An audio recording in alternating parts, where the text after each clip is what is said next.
What's up, gamers? Welcome back to another video. In today's video, we're going to be talking about how to play from behind in Rainbow Six Siege.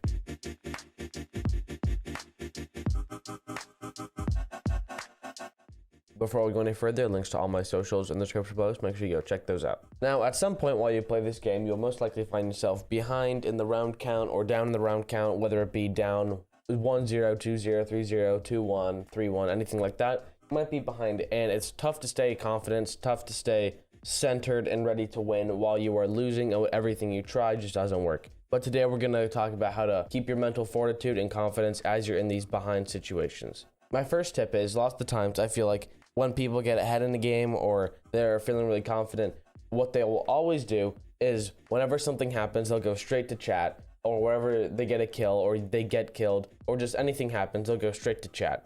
So my first tip is, this kind of goes back to my toxicity video, turn off chat. Simply because they're just going to keep talking about how good they are and how bad you are, and that's not going to help your confidence or your motivation at all. If you are one of those people, however, that sees toxicity and like, wow, you're calling me bad, I'm not bad, I'm going to actually show you how good I am and how bad you are, then keep it on. But for the average person, I feel like you should definitely turn it off. It's going to help a lot with your confidence, and also you're going to be more focused on the game rather than reading chat and responding and thinking what they think and everything like that. Every time you die or win or lose or anything that happens is a learning opportunity, which brings me to my next tip. You need to know why you lost. If you lost a round and it's like, wow, okay, we just got spawn peaked or something, like some like wild thing that usually doesn't happen, like 3 of us got hit by the same nitro cell, something like that, then that's not a really big issue. That's not really something you can fix because it's just one of those off chance things that just happened to happen that round. But if it is one of those things like, wow, okay, we had like a shield and 2 ADSs in office, but they only push Sunrise or they only push Hookah on Coastline, then there's an issue with your strat or how you set up, or just if you like forget on attack, you just push the wrong side of the map or anything like that. If there's something that's strategically wrong, you have to try and figure out what that is and then fix that.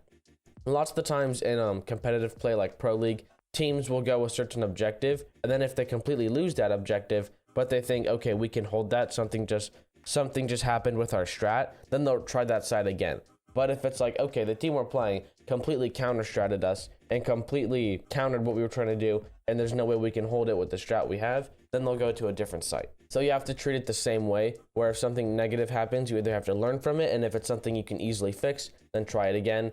But if it's something that is more deep-rooted in how you play or anything like that, or how the other team plays, then you should switch objectives or switch pushes. When you're down 0-3, you might be like, okay, we need to win 3 rounds in a row. We need to do this, we need to do that. You're looking so far ahead, you really just need to take it 1 round at a time. It's easier said than done, but treat every round like it's 0-0, like you're just playing that round. And then eventually, all right, let's focus on this round. Now it's 1-3. Let's focus on this round. Now it's 2-3. Because if you focus it as on, let's win this round, it becomes a lot more manageable than let's win 5 rounds in a row. It just becomes easier to process and easier to think through, and you really are just more focused on the here and now rather than, okay, what site are they going to go to next? What attack are they going to go next? Because you're just going to be distracted with focusing so far into the future that you're not even going to be able to focus on the round that's happening right now. Because if you don't focus on this round and win this round, there's not going to be a next round or the round after that or anything like that. Lots of times when I'm playing higher level play or watching any streamer, any competitive play, anything like that, it really depends what side of the map you start on. If you're on Villa and you start on attack and you're down like 4-2 or you tie 3-3, anything like that, you have to realize that on certain maps, there are certain splits between the attacker and defender side switch that are pretty good. So for example, lots of times on ranked, you might go up 3-0 on like bank defense, or might go up 3-0 on Oregon defense. And then you have to think, okay, well, this is a really defender side of map, or maybe you go down 3-0 and you're attacking on Oregon. You just have to continue to be like, all right, this is a really defender side of map. Now we're on the defense. Let's focus on this 1 round at a time.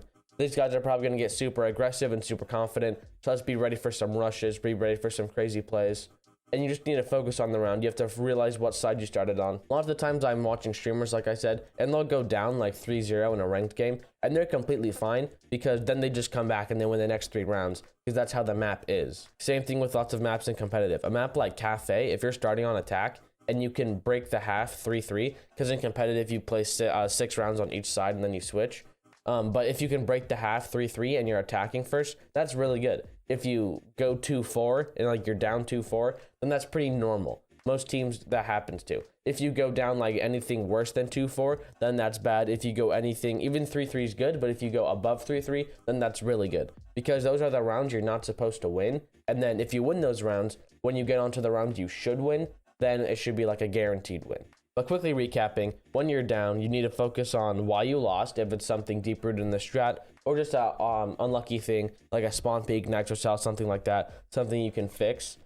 You have to take it one round at a time, because if you're down 0-3 and you're focusing on the next 5 rounds, if you're not focusing on this round, there's not going to be 4 more rounds to play after this, because you need to focus on the round now and focusing on winning that round.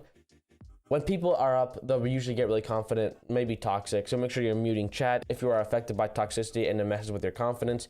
If you're one of those people that when they are talked negatively to, they're gonna like, all right, I'm gonna show you wrong, and then keep your chat on, listen to that, read that, and then use that, and then show them who's boss. And then lots of times on certain maps, it does depend what side you start on, so realize that if you go down 1-2 and you're attacking Villa, that's fine, that's pretty good, because Villa's a very defender side of map, so once you get onto the defensive side, then you should be okay. But I hope you enjoyed. If you did, remember to like and subscribe. All my socials are linked in the description below, so make sure you go check those out. Thank you for watching. Peace out, gamers.